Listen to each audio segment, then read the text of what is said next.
Hey, what's going on? It's Bill Burr, and it's time for the Monday Morning Podcast for Monday, May 29th, 2017. What's going on? How are you? How you guys doing? Happy Memorial Day. Happy Memorial Day. When you're supposed to be out there remembering the troops, you're going to be getting hammered. Saying bad shit to your wife that you later have to apologize for. What's going on, you fucking soon-to-be fat fucks? Huh? You got the grill going, right? We got a little kielbasa. What are you guys making today, huh? What fucking animal had to get the old right there, Fred? You know, in an uppercut to another one, you fucking sewed them together. What in God's name do you have on your grill right now that you know you fucking... What'd you put in there? A bunch of cheese? Who wants cheese on their burger? Come on, these things are gonna fucking burn. Carrot! Oh,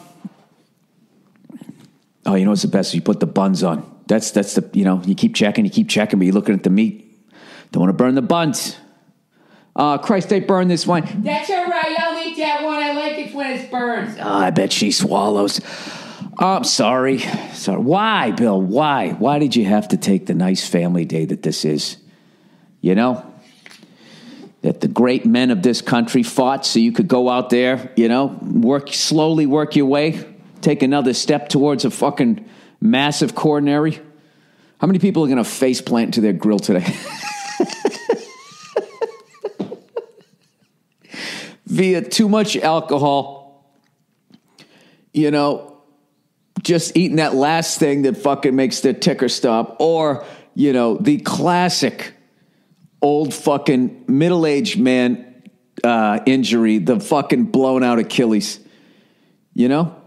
Oh, did you say you wanted pickles and you just turned a little too fast and pow, that shit goes right up the back of your leg? Then you face plant right into your fucking grill, side of the face, right? You'd be surprised. I bet if I could somehow get some sort of live, you know, phoners in here, I bet my phone lines would be lighting up right now with paramedics, fire department people that drive ambulances.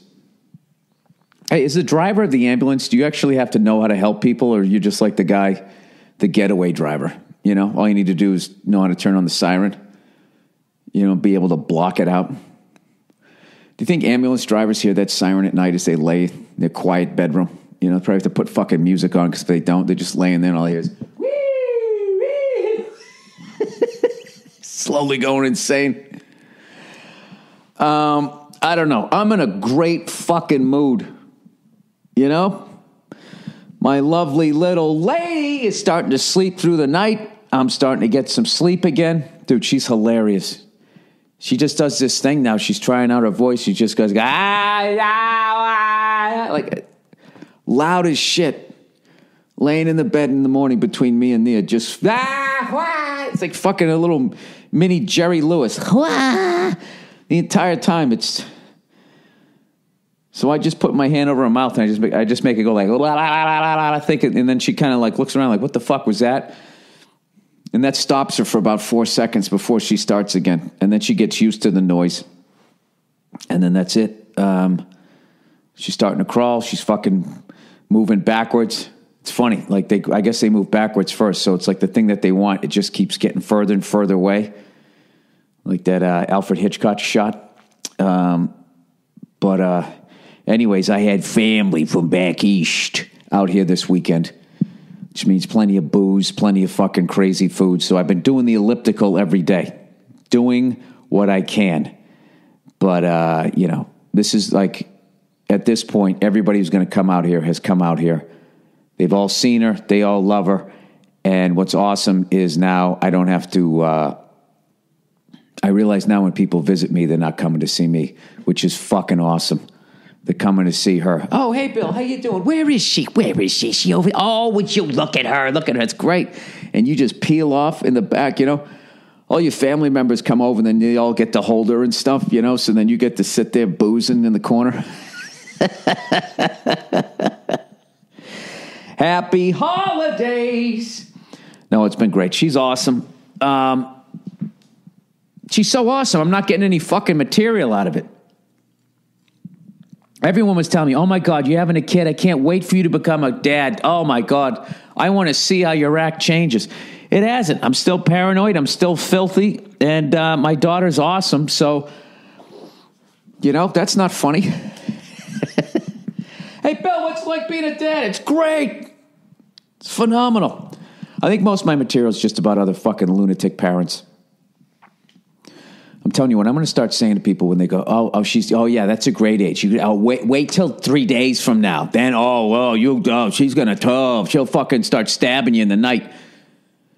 I'm going to start saying to those parents, I'm just going to be like, you sound like a horrible father, and I think you married the wrong person. Have a nice day.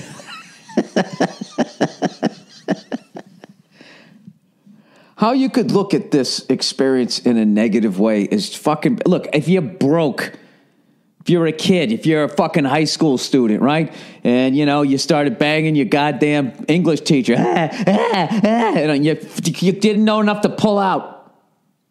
As much as they told you in sex education how much... how a baby's made. You couldn't fucking believe you were banging your English teacher, and then next thing you know, you're gonna be a father. Yeah, then it's brutal. You're married to this fucking old broad who's always correcting your fucking sentences. You're calling her out for dressing like a whore, and she's fucking giving you shit for a dangling participle. Whatever the fuck. I never knew what that meant. The past participle. Bill, what's the past participle of this sentence? I don't know. Just send me to summer school. Just give me in that fucking distilled version of this class that is nothing, that dream team of class clowns that is summer school. Drug addicts and musicians. It was just fucking tremendous. Summer school, underrated. I tell you, I did it twice. I should have done it all 4 years of high school, but I blew off the last year because what was the fucking point? My sophomore year, my teacher hooked me up, gave me the D- in geometry. I fucking had a great time. I had to take one class. Got me out of bed in the morning. And summer school was combined like 3 towns where I lived. And it was all the class clowns. Just like I said, creative people. Everybody had ADD. And the level of shit that they gave to the teacher, I was like, wow, I got to up my game. These people are on a whole nother level. It's like when you go to jail, you become like a better criminal. I became a better class clown. Just sitting there like, wow, these guys have no intention of going to college. I'm at least still lying to myself. Yeah, I think I could, I think I could go in the later rounds. If you were a fucking draft pick, be honest with yourself. If you were a high school student, what round are you going in? And if you really think about it, that's why Bill Belichick, he doesn't like the first round draft picks, because the first round draft picks, they're like book smart, right? They're the fucking nerds. You give them some information, they'll memorize it, and they'll spit it right back at you, right? But there's no passion. They don't walk into a room and light it up. This is a bad analogy, because first round draft picks do. I guess, do they? I don't know about college basketball now with everybody one and done. You bring this fucking kid to a locker room full of men and you're going to put the team on his back? Bony fucking legs. Well, Bill, what are they supposed to do? A lot of them, it's like their mothers, they need a new kidney and the shack they live in is falling apart. Okay, fair enough. But selfishly as a fan, you miss the days when somebody had 4 years with fucking Coach K or Dean Smith, rest his soul. Bobby Knight flipping him in the chin. Stop looking down on the ground, you fucking Mary. I've told that before. Did I ever tell you how much I fucking love that Bobby Knight speech where he says, I'm not gonna walk around with a 14-28 record. I don't know what it is about that guy. I listen to that speech and it makes me want to go fucking, I don't know. I'll go to the gym after listening to that guy. Something happened, when that guy got ran out of town. That was then all of a sudden, like, guys steered into just literally being pussies, like fucking wearing shirts with cats on them and stuff. my wife was showing me that like there's a men's onesie that's out there now that guys are wearing. I was like, you got to be fucking kidding! Like, when is it going to steer back to testosterone? When is the guy's guy going to make a comeback? I mean, everything makes a comeback, right? Classic rock, disco, hair metal's making a little bit of a comeback. I just don't get it. So then somebody showed me, they were like, Sean Connery wore one in one of the James Bond movies. And it's like, all right, but he wasn't wearing it like he thought it looked good. He wasn't wearing it because it was fucking stupid. You know? That's what I can't fucking stand. Everything's like mocking something else. It's like, all right, so what do you believe in? What are you going to fucking sign your name to? And these fucking millennial cunts, I can't say all of them. That's not fair to a whole generation. But so the ones that at least they're taking pictures of. Okay? Which granted, most of these pictures are being taken by older people from my generation who are jealous of younger people. That's what a lot of it is, I bet. I bet I'm overreacting.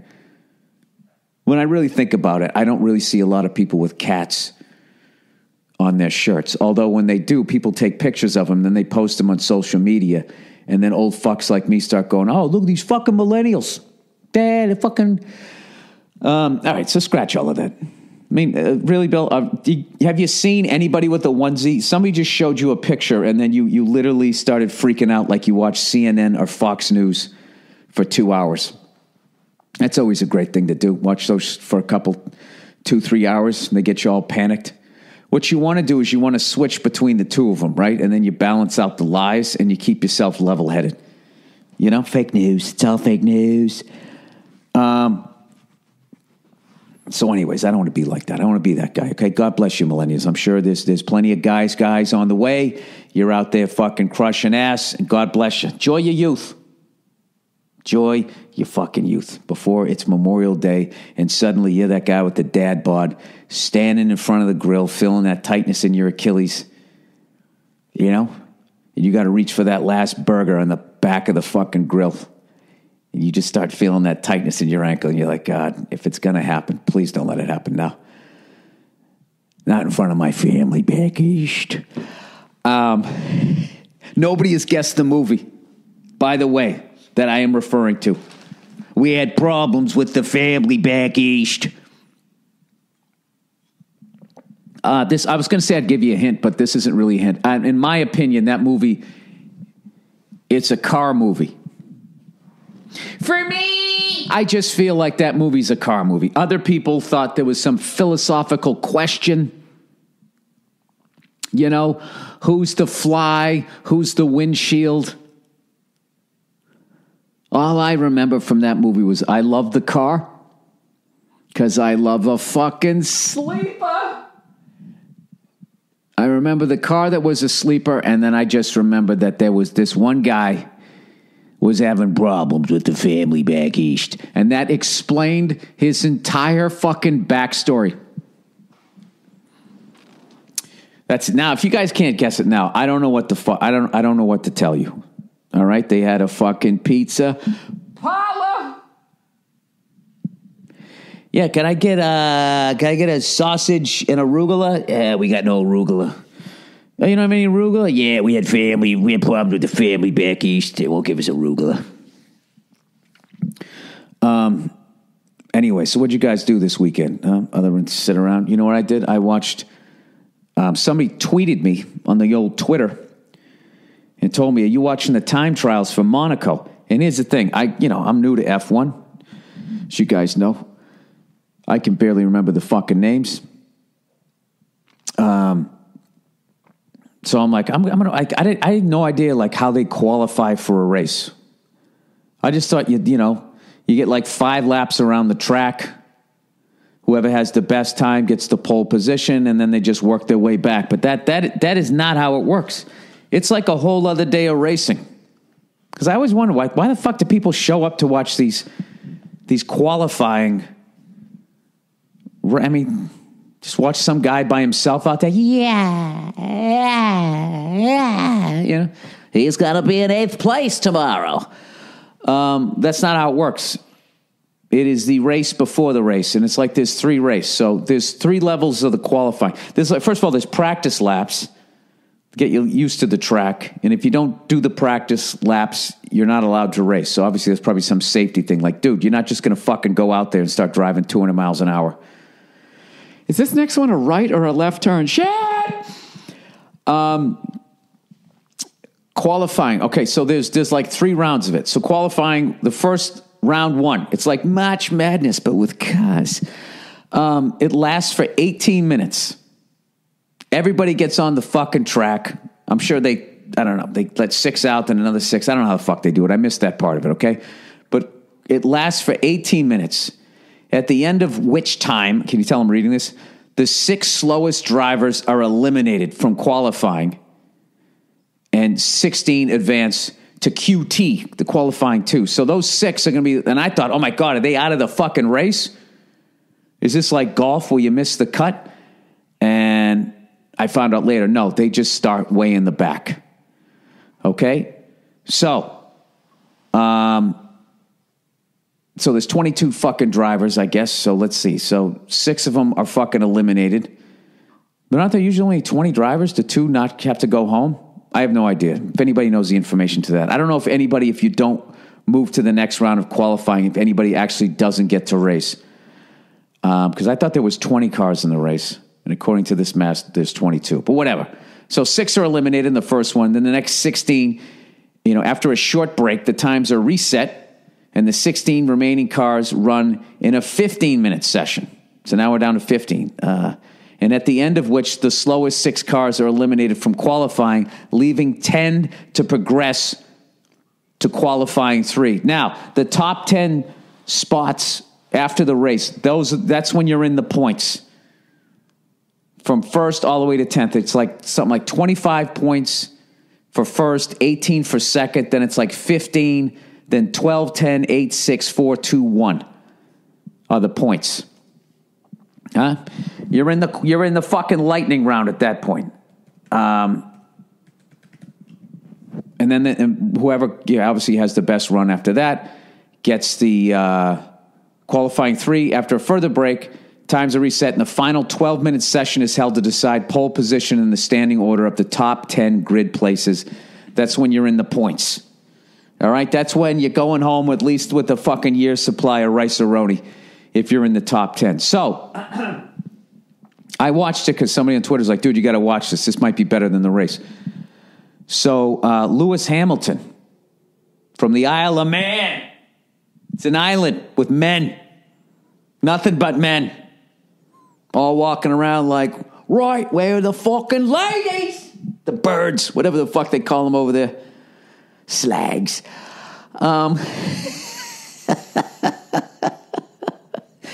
Anyways, he's out there. He's got Mercedes. He's got one of the fastest fucking cars out there.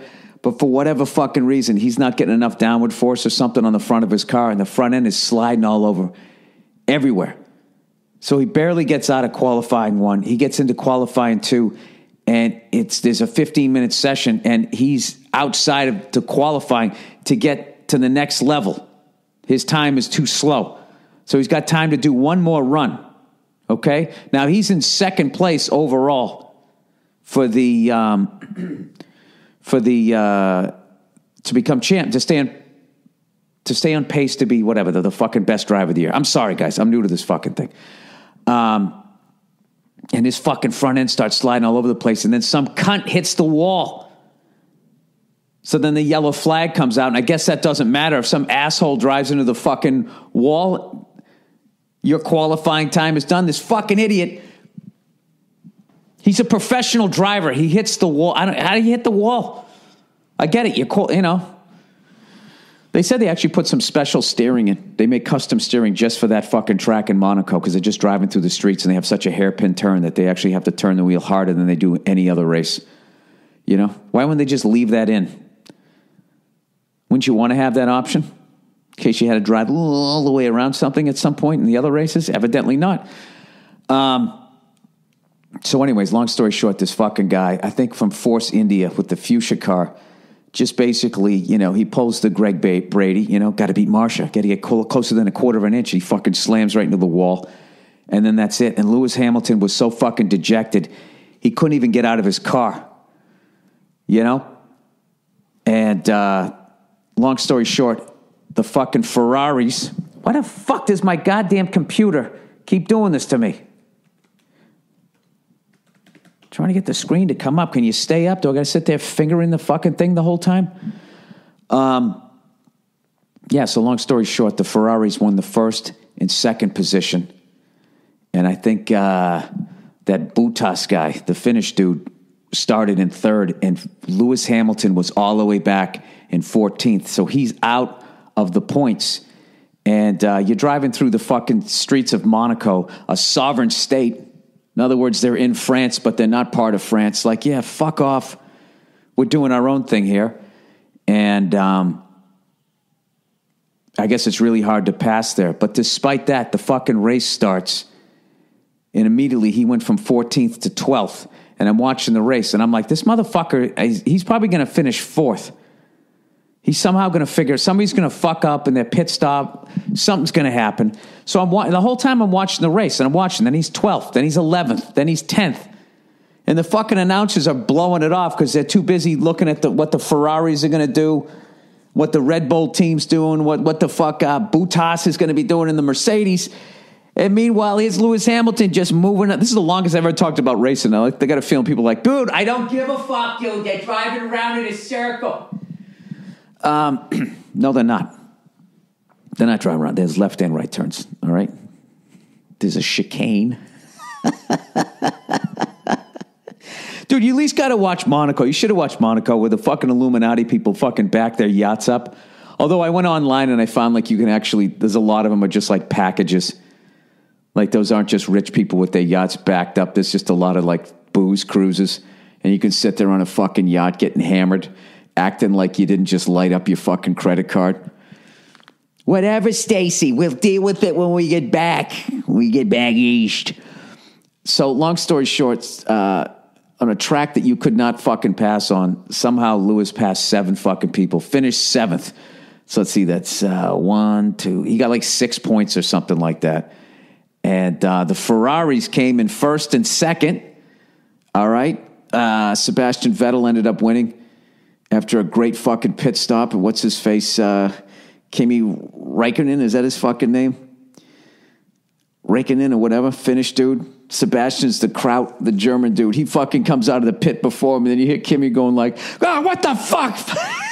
He sounded like me when somebody cut me off in traffic, but he's driving like 170 miles an hour. And then what's his face? Daniel, always a bridesmaid, never a fucking winner. Ricardo came in fucking third. That guy's always on the podium, never comes in first. He's got to be pissed. Like, guys, what the fuck? Can you do something to the car here so I can get past these Ferraris and Mercedes? I mean, what I got to do here? So long story short, Ferrari as a team has 196 points. Mercedes has 179. And the Americans, the Yanks, just to let you know, we're pulling up the rear. We got our first points of the season.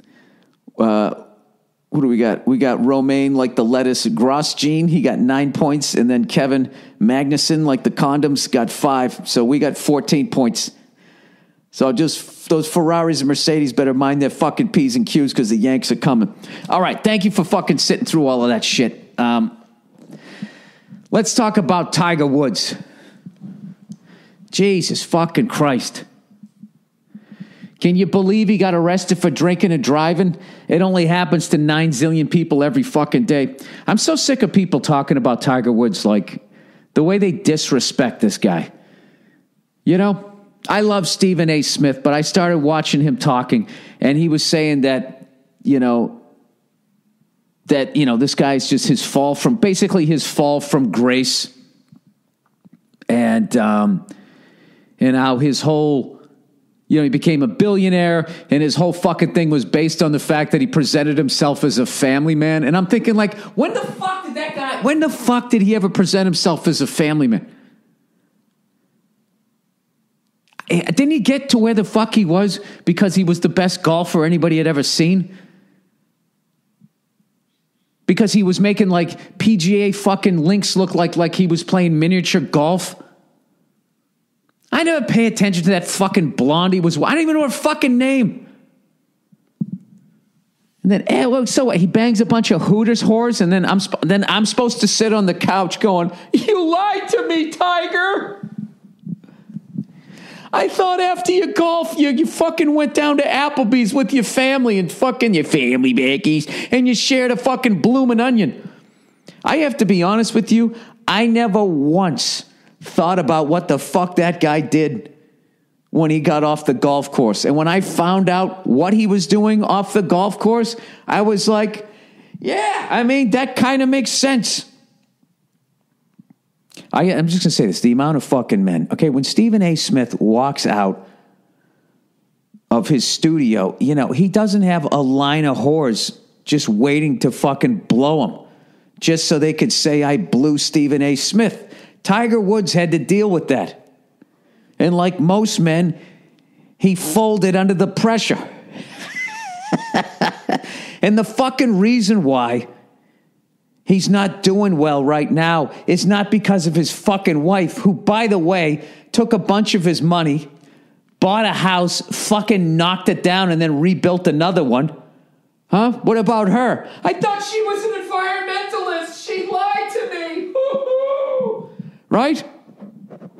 What about her? What about old Blondie right there? I used to do a bit about this. Do you think she would even give Tiger Woods a second fucking glance if he wasn't making all that money? If he wasn't the greatest at what he did? Would old blonde, blue-eyed even give that guy a fucking second? I don't think she would have. All right? Even when you're a bum like me, when you fucking walked into the singles bar back in the 90s, what did women always say? What do you do? They're not making small talk.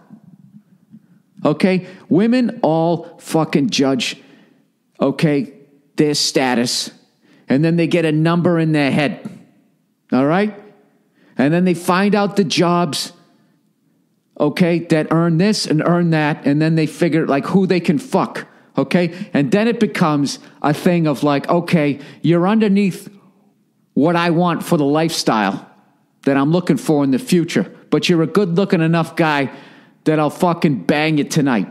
Maybe I'll have a little fling with you. But that's at the end of the fucking day, you know, when you slid that piece of paper across the table and you made your offer saying, my dick and balls bring home this each year. They're like, yeah, keep it moving. Keep it moving. That's 10 grand less than I want, and you got that one snaggletooth. Fuck off. Move on. Who's next? Go ahead. Put your junk on the table. What's your number?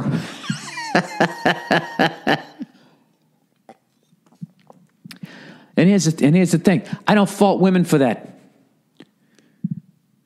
Who wants to live like a bum? If you're good looking enough, okay, and you can land somebody that's making a ton of fucking money, you can learn to love that, right? I don't know. So anyway, so now he gets busted for drinking and driving. And this is the bottom line. This fucking guy's fall from grace, okay? All right, I'll give you the first fucking couple of years after his divorce. Like maybe that got in his fucking head. But at the end of it, I mean, he got divorced 10 fucking years ago. What happened was his marriage and his body broke down at the same fucking time. The guy just had major back surgery. His knees are fucked up. And they said back when everybody thought he was the family man back east, that the way that the level of torque and the pressure that he was putting on his back, they predicted his body was going to break down, and it did. And then when it does, you know, now they're going to blame, you know. It's the classic ladies just taking credit. That's all it is. They always take credit. Behind every great man is a good woman. You know, okay. All right. Is it? I don't know. I mean, what's your definition of great? I mean, right? Every great man is a great woman. It's like the guy was already a fucking champion when he met you. So if you're talking about his mother, I'll give you that. But this whole fucking thing, well, now, I mean, Jesus, I got to tell you, his mugshot, oh, that's a classic one. I'd like to have a couple of pops with Tiger. Holy shit. This is what he needs to do. He needs to hit the fucking treadmill. All right? And he's got to shave his fucking head already. You got to let that go. You know, oh God, here comes the Monday morning. Here comes the MMP Photoshop. Can you please Photoshop my fucking head underneath Tiger Woods' fucking hair. Oh, God. You know what's funny is he looks like he's fucking wasted, but you know what he's saying. He's looking into the camera going, well, I know 1 billion people are going to see this. What the fuck are they going to say about this one? I can't even begin to tell you guys. I can't even begin to tell you guys how bad I want to see this guy win a major again. Look at this. Editor's pick. The secret history of Tiger Woods. Now, how much do you think they actually talked to Tiger Woods? Said the death of his father set a battle raging inside the world's greatest golfer. Dish. How the fuck do you know? Why? Because you talked to his gardener? Is that the closest you could get to him? And now you're going to write 400 pages of bullshit? Listen, do me a favor. Don't listen to any of this stuff, okay? He's a man. He makes mistakes. He's in the public eye. I hope his back gets better. You know what? I hope he goes out like fucking... Who's that guy who used to fucking just sit there? The big dude with the blonde hair. And he's fucking sit there. I think he played Oliver on the Brady Bunch way back in the day. And then when he grew up, he became this drunk. He was this alcoholic fucking... He could hit the ball a fucking mile. Ah, God damn it. It's going to kill me. I got to look this up here. Alcoholic golfer, driver, long. That's how I search. And John Daly. There we go. Bam. Nailed it. John. You know, I hope he comes back like a combination, like, I don't know, a Terminator and John Daly. That's what I want. I want a fucking drunk cyborg going out there, and I hope he fucking passes Jack Nicklaus and just, you know, I don't understand people that look at people in the public eye to the point that they disappoint them. You know? Get a fucking life. Jesus Christ. Well, what was that fucking movie? Captain Kirk, when he did this sketch talking to the Trekkies on SNL. Get a fucking life. You know, guys, I don't know if you noticed the last couple of weeks, I've been a little, I've been a little down, you know, and I know the podcast hasn't been as good as it has been in the past, and that's just because, you know, I feel like Tiger Woods let me down. You know, all those times I've never met him or even remotely spoken to him, you know, I just really thought we had something there. And for him to turn around and go back on his word that he never gave me, because I've never spoken with him, I was devastated. And I'm not going to be able to come into work today. Oh, man, I hope that guy wins another fucking major. I can't even tell you. I can't even fucking... I just did tell you, didn't I? I think I just did tell you. Hey, last week I was talking about helicopters, and... you know, I know some pilots listen to this fucking thing. You know, mass bumping, all that shit you have to deal with. Low G pushover with the fucking semi-articulated rotor system. Does anybody know about there's these new European helicopters that are starting to be available over here, and it has a fully articulated rotor system, so you don't have to deal with any of that shit, and they're fuel injected, so there's no, do I need to pull carb heat? Am I going to fucking die here? It's called, I don't know how to say it, Guimbal, Guimbal Cabri G2. And I wrote next to it, what's the deal? I talked to two of my instructors. One of them said, hey, that's pretty cool that they do that. And the other one said, well, it's kind of like, remember when the first iPhone came out? Because they're brand new. Then they had to work all the bugs out. He said, they learned about aircraft through people crashing. So I was like, all right, fuck those things then. Anyways, you know what I was thinking? I think one of these days what I'm going to do is I'm just going to buy a used Apache, you know, or whatever the fuck they have, those Blackhawks or some shit. I'm just going to learn how to fly that, and then I'm just going to join those Blackwater dudes. That's my apocalypse thing. You know what I mean? I'm not going to learn how to kill people or anything like that. I'll just be the shuttle guy. I'll take you back from the front lines back to base camp, and I'll just sit there eating my soup. That's my game plan. All right, let's read some of the fucking advertising here for this week, which, of course, did I even look this shit up yet? No, I didn't. I apologize for this. You know, it's just Tiger Woods let me down. You know, I thought he was a family member, and mean, I haven't been this fucking distraught since Michael Jordan's acceptance speech at the Hall of Fame. When I found out who he really was, I mean, I was devastated. And I just remember all those times I had not hung out with Michael Jordan or ever talked to him. And I just feel like he really just, I just thought he was better than that. I love that when he gave that speech and everybody's just like, wait a minute, this guy's like fucking got ice water in his veins and he's got a mean streak in him. It's like, yeah. All those fucking people who were never picked in gym class, they were like, oh, this is why I sucked. It wasn't just that I was uncoordinated. I didn't have this killer fucking instinct. He went after his own goddamn kids. You know what? And that's what it takes. All right, MeUndies. MeUndies. Michael Jordan's fucking long shorts. MeUndies. They're that long because of his dork. He's fucking 6'6", so is his dick. But his balls were rough until he got MeUndies. And then he made the Hall of Fame. He finally beat the fucking Pistons because his piston was nice and fucking soft with MeUndies. What about Bill Walton? All right, pride starts on the inside. So celebrate yourself with MeUndies. MeUndies makes the ultimate feel-good undies with free shipping right to your door. Satisfaction guaranteed. Oh my God, I love them.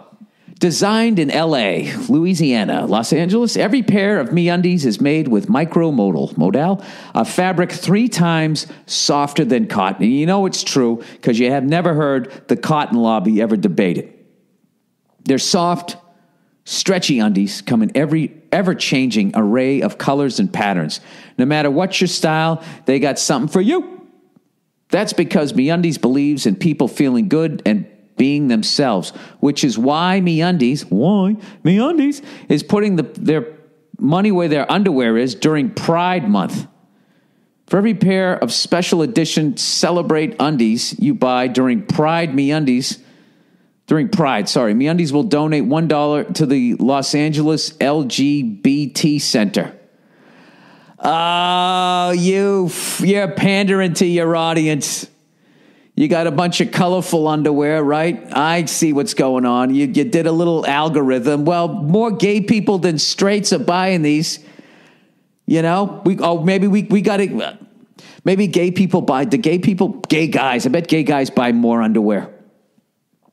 More underwear than straight guys do, because women are so fucking forgiving, right? But guys are so visual. So maybe gay guys are like, I just feel a pressure that I always have to have new underwear on because I just feel like for me, when somebody sees my dick and balls first, I want to have a brand new pair of MeUndies. Good for them. I bet if you look that up, I bet that's true. Generally speaking, gay men have newer, cleaner underwear than a straight guy, right? Anyways, as if you needed another reason to try MeUndies, they're offering 20% off your first pair and a satisfaction guarantee that you'll love them or your money back. Just visit our URL MeUndies.com/Burr. Head to MeUndies today and pick up a pair of special edition Celebrate undies. You'll not only get a discount of awesome undies, you'll be donating to an amazing cause. Check out MeUndies.com/Burr today. I want to know when you're going to come out with the Caitlyn Jenners. You guys ought to do it like how basketball sneakers do. They'll pick they got Jordans, they got the Kobes, and after that Game 7, you know what's coming out next October, the Olynyk ones. Every white guy with the dream's going to be buying those. They ought to do that with MeUndies. You ought to have the Tiger Woods MeUndies, the Caitlyn Jenners. Who else would be a good person to fucking money up with? Ric Flairs. You got to get the Ric Flairs. I'm telling you, it's a whole new market for you guys. All right, Blue Apron. Not all ingredients are created equal. Well, Jesus Christ, they fucking going. They're making America great again. And not all ingredients are created equal, yeah? Fresh, high-quality ingredients make a real difference. Oh, really? Fresh, high-quality ingredients make a real difference when you're cooking? Oh, I thought I could just pull something out of the trash. These Blue Apron guys, you're always learning something. Anyways, it's important to know where your food comes from. Really? I just thought I could keep eating fucking cows that were fed other cows. Talk about your personal experience with Blue Apron. I've never used it. Additional copy points. Feature as desired. Okay, this is all optional? Well, I'll go right to the end then. Blue Apron, a better way to cook. No, I can't do that. All right, affordable. Okay, for all you people upside down in your house out there, and nobody gives a shit. You still want to eat well. For less than $10 per person per meal, Blue Apron delivers seasonal recipes along with pre-portioned ingredients to make delicious home-cooked meals. Variety. Choose from a variety. The Tiger Woods option here. Variety. If you don't want to come home to the same fucking mashed potatoes and every once in a while you want to have a little fucking avocado. Okay, for less than $10 per person per meal. Sorry, that's the wrong one. Choose from a variety of new recipes each week. Or let Blue Apron's culinary team surprise you. Holy shit. Recipes are not repeated within a year, so you'll never get bored. Guaranteed. Blue Apron's freshness guarantees promise that every ingredient in your delivery arrives ready to cook, or they'll make it right. Check out this week's menu and get the first 3 meals for free with free shipping by going to blueapron.com/Burr. Blueapron.com/Burr. Blue Apron, a better way to cook. And lastly, but certainly not leastly, Dollar Shave Club. Look at them with the nice fucking quick copy. They understand. They understand my difficulties. Dollar Shave Club is the smarter choice. You'll get a great shave at a great price, conveniently delivered right to your door. They have all the jerseys. They have the Steelers, the Sharks, the Chargers, and more. Sorry, that was the voice I was just remembering from MVP Sports, that read from way back in the day when they didn't want to hire somebody professional. They just hired some fucking hot chick that the owner was probably banging like Tiger Woods, but he hasn't won a golf tournament, so nobody knows, right? Anyways, you no longer have to schlep to the store. Buy a cheap disposable fucking razor that gives you you no longer have to schlep to the store to buy a cheap disposable razor that gave you a cheap shave, or spend a fortune on razors with gimmicky shaving technologies you didn't need. And when you use Dollar Shave Club's executive razor with the Dr. Cavi's Easy Shave Butter, the blade gently glides, giving you a smooth shave. Dr. Carver's Shave Butter is transparent for a more precise shave, helps prevent ingrown hairs, and fights razor bumps. Make the smarter choice by joining Dollar Shave Club. Do you know the people at Dollar Shave Club had a custom Dr. Cavi's Easy Shave Butter tube that they framed? Andrew finally was able to convince me to take the thing. He goes, they gave you something. I'm like, I don't want any more shit. I got too much shit. And he goes, no, you got to see this thing. And like fucking a year later, I finally got it from him. And I'm like, God damn it. It's another thing I got to put up on the wall and someday explain to people. Oh, I have mild dyslexia, and I thought Dr. Carver's Shave Butter said Dr. Carver's Easy Shave Butter, and I used to scream it. And it's like, gee, Bill, do you have any more boring stories framed on your wall? Yes, I do. Okay, make the smarter choice by joining Dollar Shave Club. For a limited time, new members can get their first month of the executive razor with a tube of their Dr. Cavi's Easy Shave Butter for only $5 with free shipping. After that, razors are just a few bucks a month. That's a $15 value for only $5. Then no hidden fees, no commitments, cancel anytime you like. You can only get this offer exclusively at dollarshaveclub.com/Burr. That's dollarshaveclub.com/Burr. All right, 44 minutes in, just like that. Okay. All right, let's read these fucking questions here. All right, Europe. Hi. That's it. I like it. Short and sweet. Been a huge fan of Bill for many years. Are there any plans for a tour in Europe, specifically the Netherlands? Would love to see him perform live. Well, I was there last year, man. If you were a fan for many years, you should have checked my website. I think I'm going to go to Europe next year. And I'll probably build it around a couple of F1 races, possibly. I don't know when I'm going to go over there, but I'm definitely due to do a run. I got a bunch of new shit, but, I have to make sure it's at a certain level before I go over there, because Europe loves to just have critics show up at shows without, the artist saying, hey, can you review this show? And they review it anyway, and they take out their fucking goddamn steak knives and they carve you up every fucking time. So I always make sure I'm on my game here. All right. Girl who stabbed boyfriend isn't walking free. Okay, here we go. This is a new part of the podcast. Everybody fucking correcting old Bill. That's why I made sure to fucking look up all my F1 shit, because of you goddamn cunts. Girl who stabbed boyfriend. I have a prediction about the Red Sox too, by the way, which I will get to later on, hopefully, if I remember. All right? That's a teaser, and I might let you down. I might disappoint you like Michael Jordan, like fucking Tiger Woods. All that entertainment that they gave you when you get to watch them doing things that had never been done before. All right, girl who stabbed boyfriend isn't walking free. Okay, so this story was about some lady at Oxford who fucking... I don't know what the hell she did. She stabbed her boyfriend in the leg with a bread knife and blah, blah, blah, blah, blah.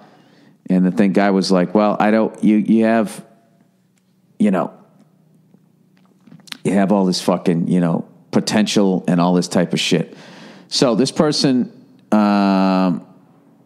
is writing back saying she isn't going free. What's up? I realize you like to make the excuse that we shouldn't expect you to do any actual research on stories you talk about, and that's fine.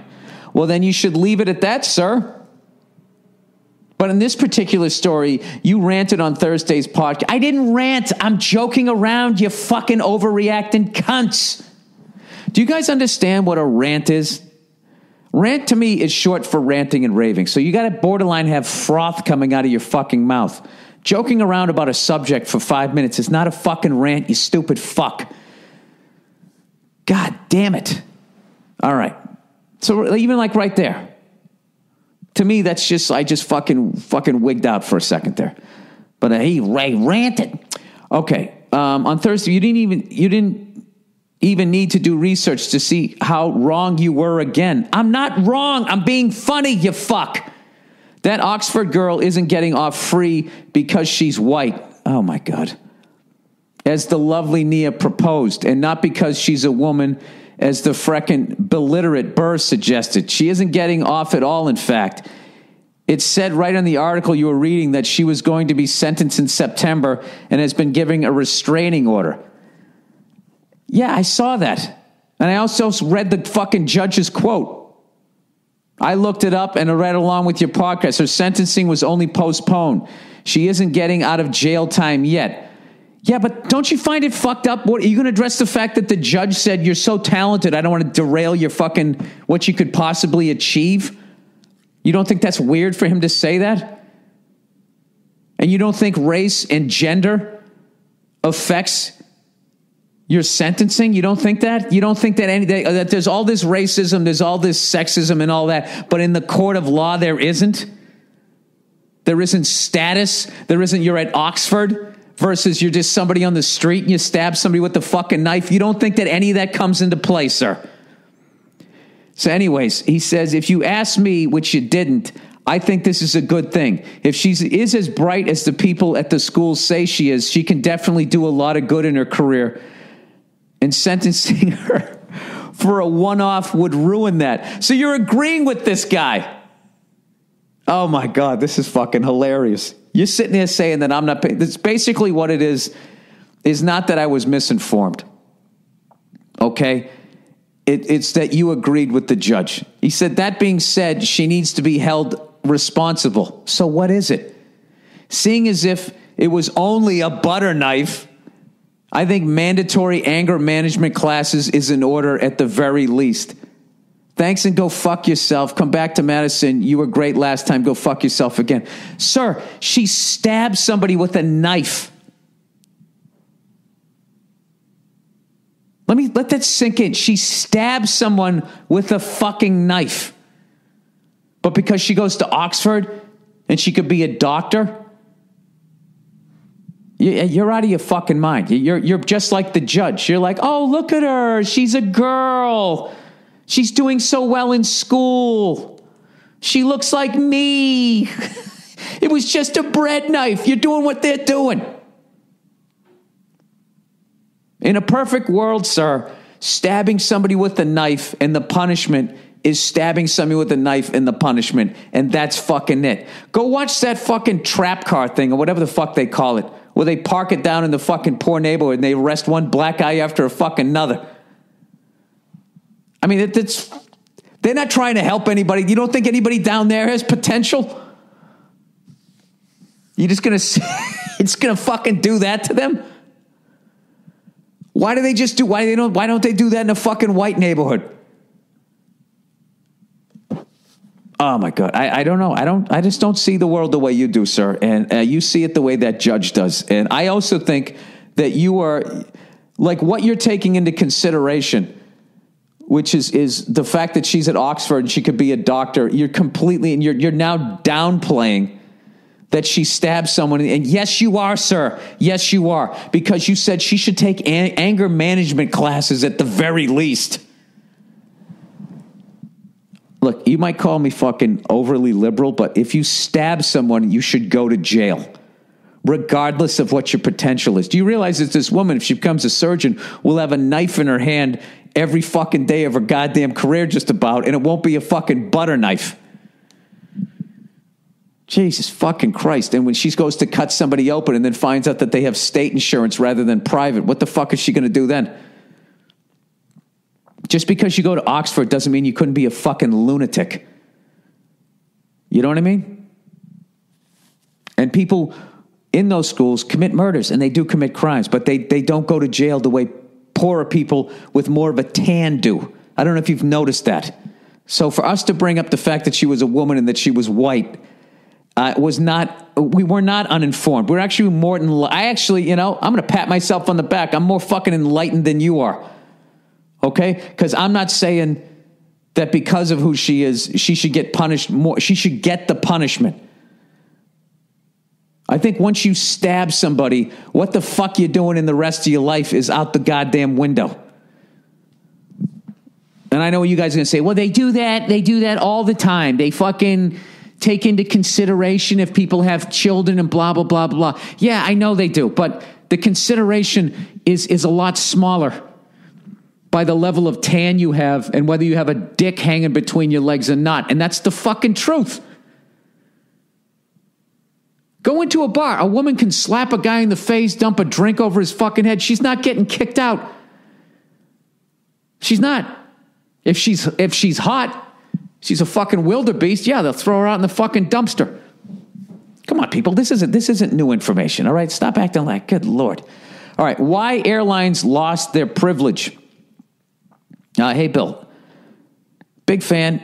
Love your podcast. You recently asked why airlines are not as prestigious as it was in the 70s. As a pilot, I have an answer for you. Oh, I love when the pilots write in. Sky Pilot. Why isn't it still great? In 1978, I'm Jimmy Carter. Jimmy Carter signed the Airline Deregulation Act. Leave it to a peanut farmer from Georgia to ruin the fucking prestige of airline travel. Prior to this law, the government allowed equal usage of federal airways among all the airlines. All right, you already lost me. Let me read this slower. The government allowed equal usage of federal airways among all airlines. So the only way for airlines to compete effectively was with good customer service. Okay, after the law went into effect, airlines were able to bid for exclusive usage of certain airways. Airways are basically the streets in the sky. So different. Okay. Oh, I see. So then, and everybody had their territory. So it was like, that's right. There was Eastern Airlines. They just flew there. Okay. All right. American and United flew cross country. So it was like wrestling back in the day where everybody had their territories. And then rather than having one guy dominate the whole thing like Vince, it became a bidding war. Okay. After the law went into effect, airlines were able to bid exclusive usage of certain airways. So airways essentially gained monopolies on most of their routes, with customers having little or no say in which airline to take. The airlines were able to get us by the balls. So now airlines' business strategy has shifted from good customer service to monopolizing their airways and packing as many people as possible into their planes. Hope this helps. It started to. What should I look up? I should look up the Airline Deregulation Act. Now that all of a sudden, in the era of fake news, I'm suddenly being held accountable for what the fuck I said. I can't believe this. You guys are so disappointing me. Can somebody please write in and mock these fucking assholes? All right, not saying the pilot here. All right, Airline Deregulation Act. Airline Deregulation Act. Jimmy Carter and effects. Let's see what we got here. Oh my God. All right, Wiki, a law that changed the airline industry. That's the one that looks like okay. This is the one I will read up on. Are you guys going to try to make me informed? And then you know what happens? When you know what happens to become you informed, you become an arrogant ass. You know, you start smoking a pipe.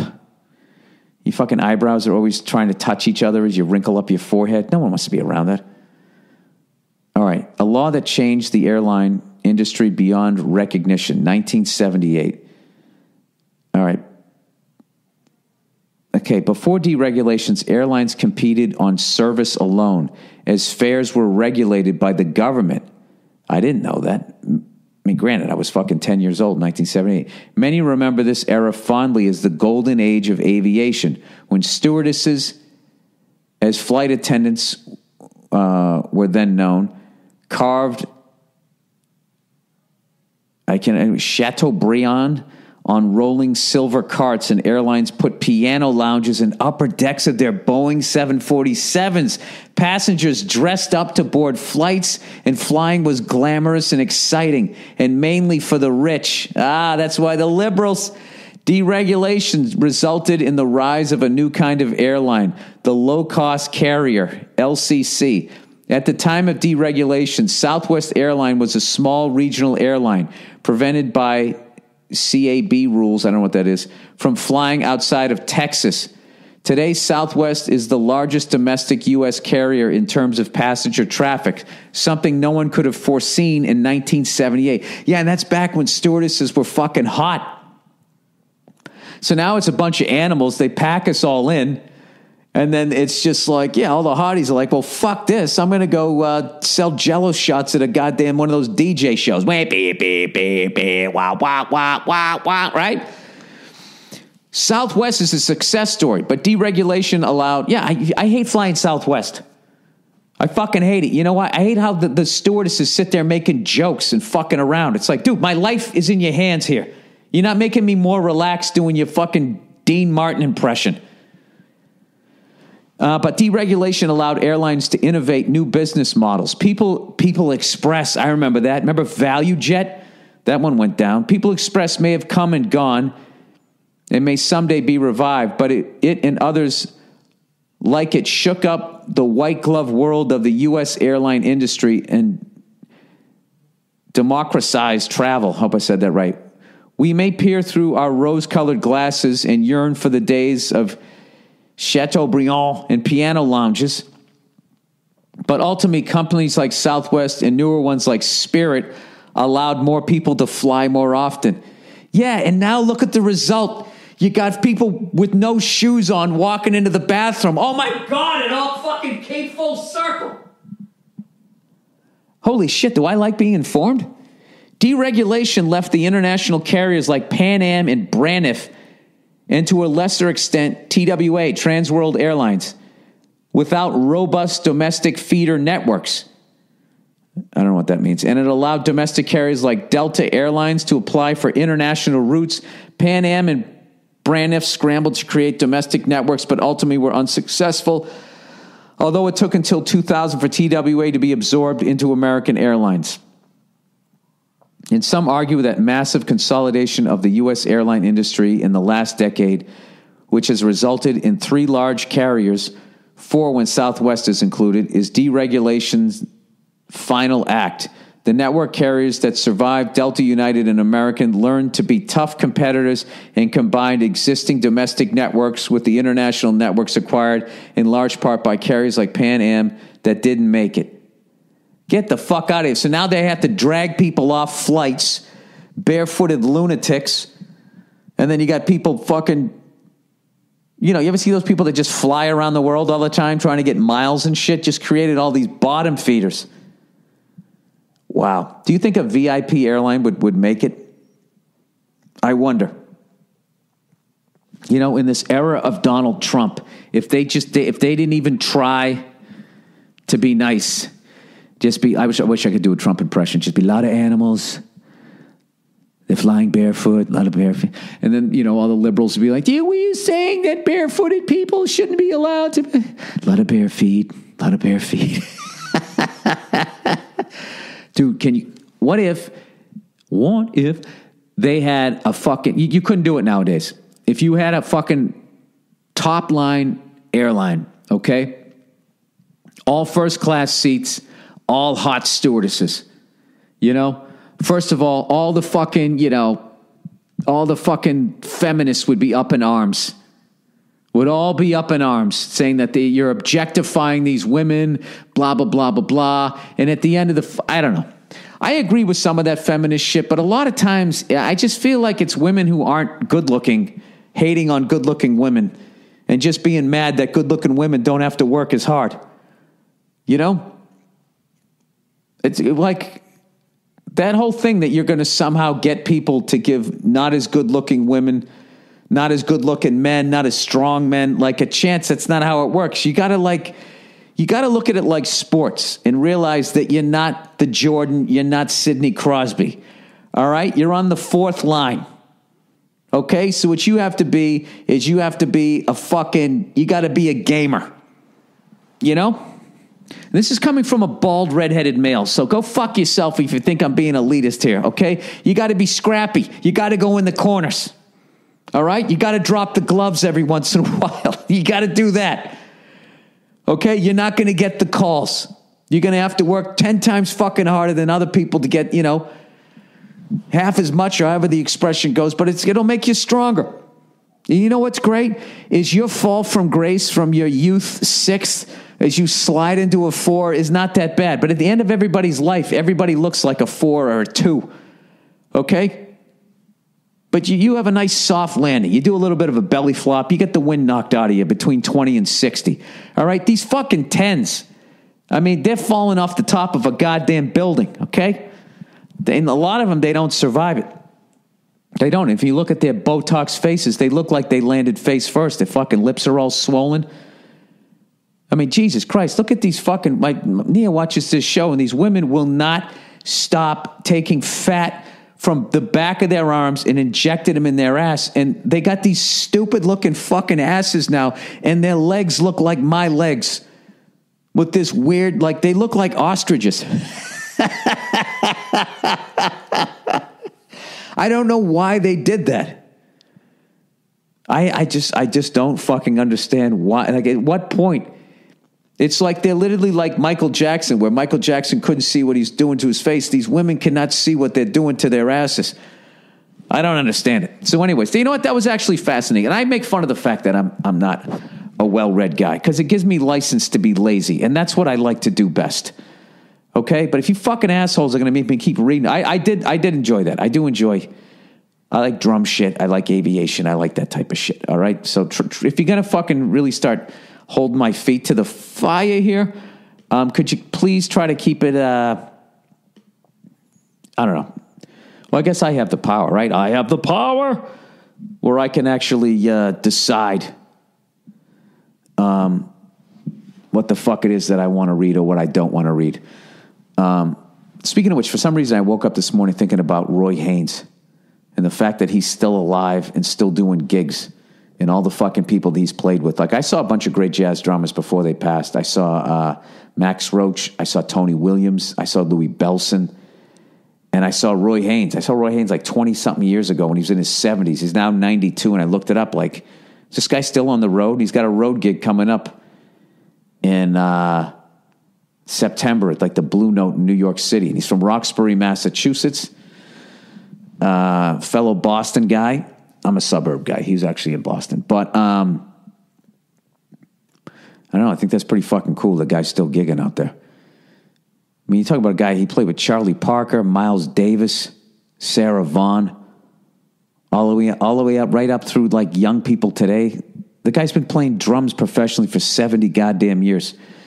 So, I don't know. If you're into drums, you got to go see that guy. All right, let me go, let me read some more of the, all right, let me read these last two. Cultural appropriation.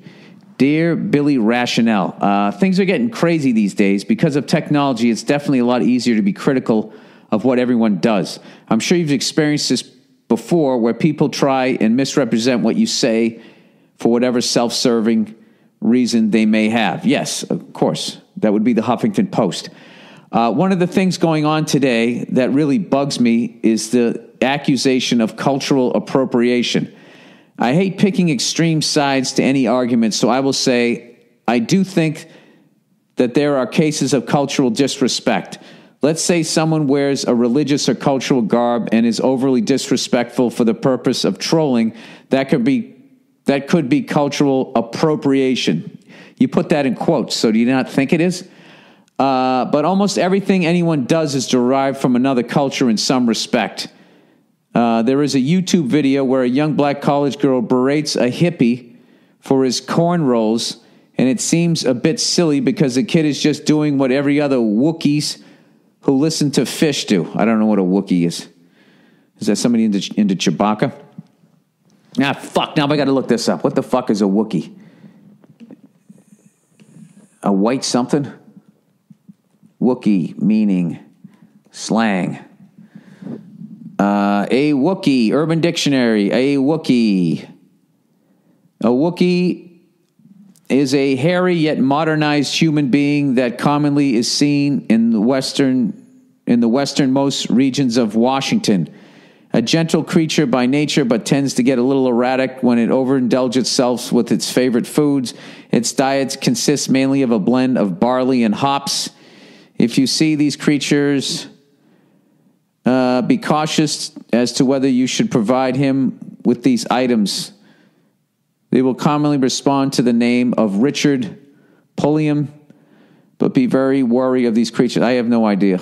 They're usually a certain brand of cookie that is very chewy. A Wookiee is a lifeless idiot whose whole existence consists of falling around jam bands. Here we go. And not showering or shaving.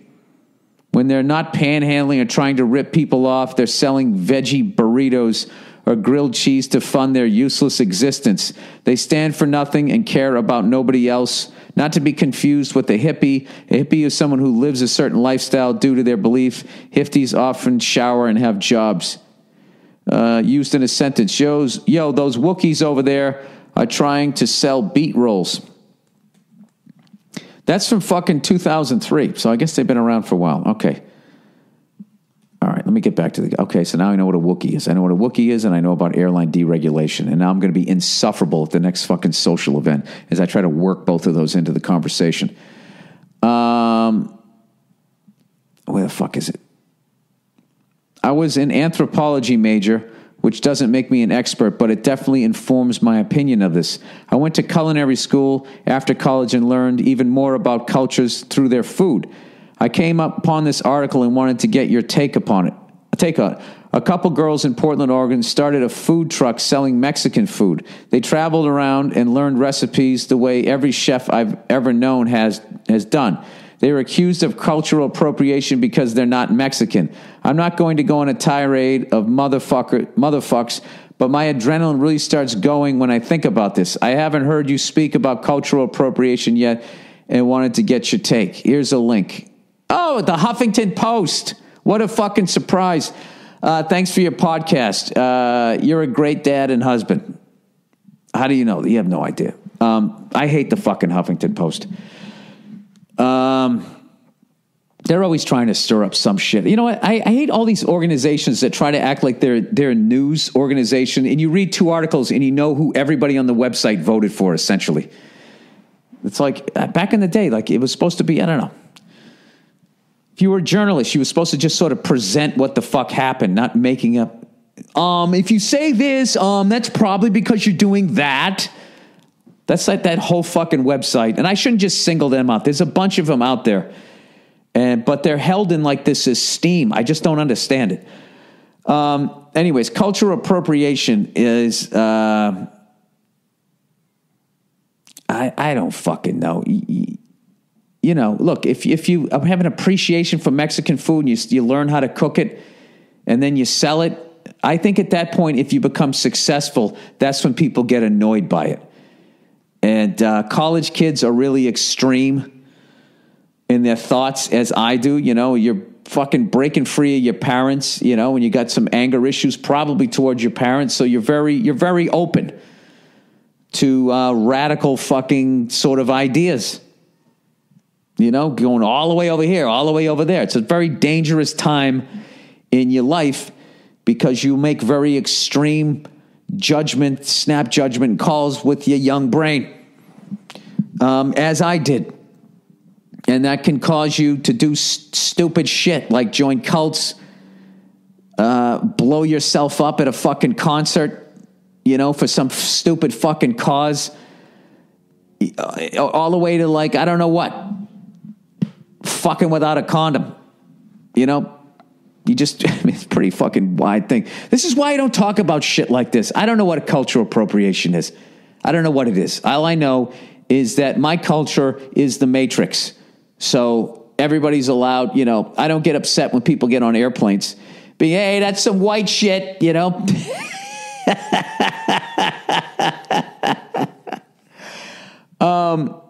I would say that if they're two white girls being white and they're making great fucking Mexican food, good for them. But if they're sitting there wearing a fucking sombrero and talking like Speedy Gonzalez when they do it, yeah, then I would get upset.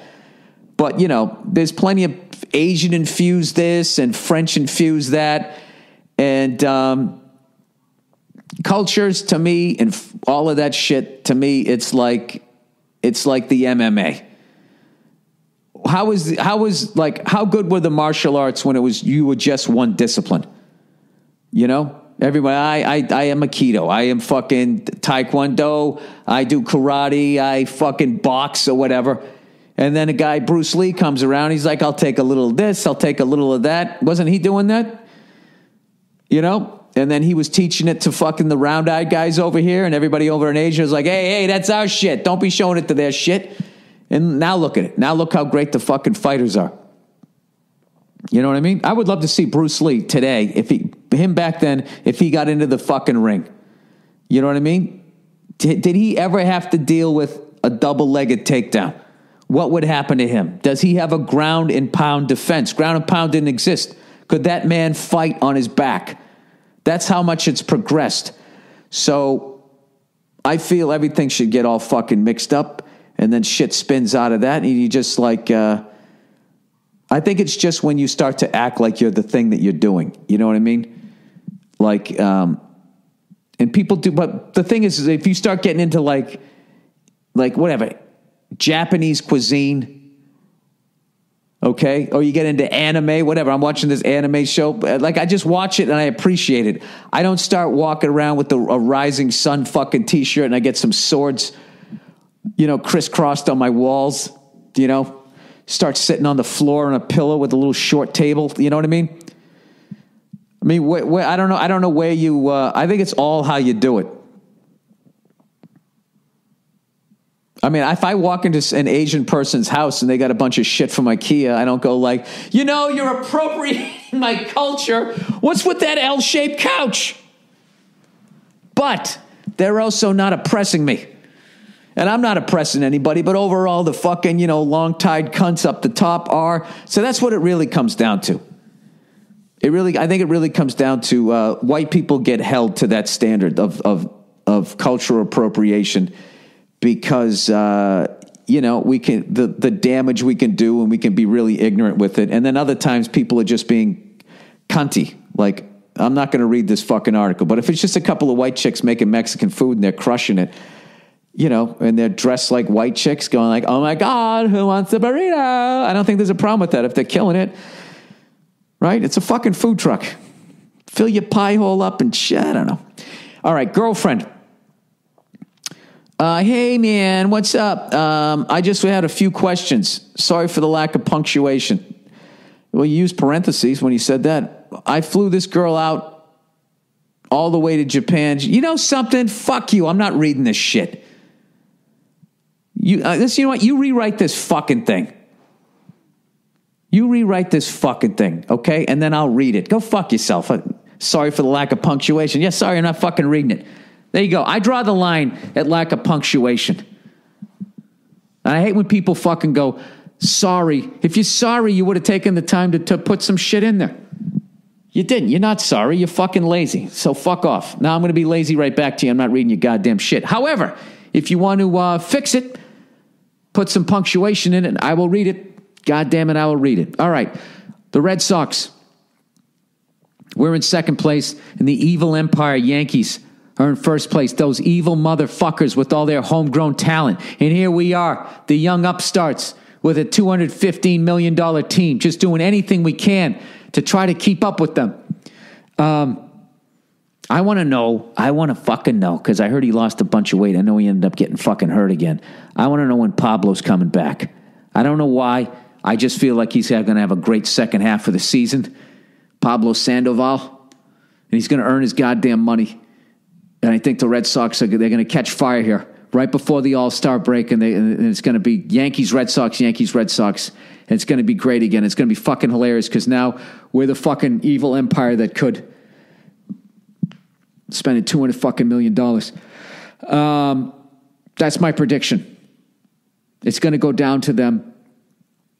And ESPN will blow the Yankees because they have homegrown talent, and they will fucking trash the Red Sox for spending all this fucking money like they never trashed the Yankees when they did it back in the day. Because that's how it works. Because when the Yankees win the World Series, ESPN goes, and all is right in the baseball universe. It's just like, oh, so you guys are all Yankee fans there? Why does it make it right? I never understood that they play favorites like that. But I guess that's what they do. So you know what? Fuck them. Fuck you too. Have a great couple of days. I'll check in on you on Thursday. Be careful around those grills, you fatties.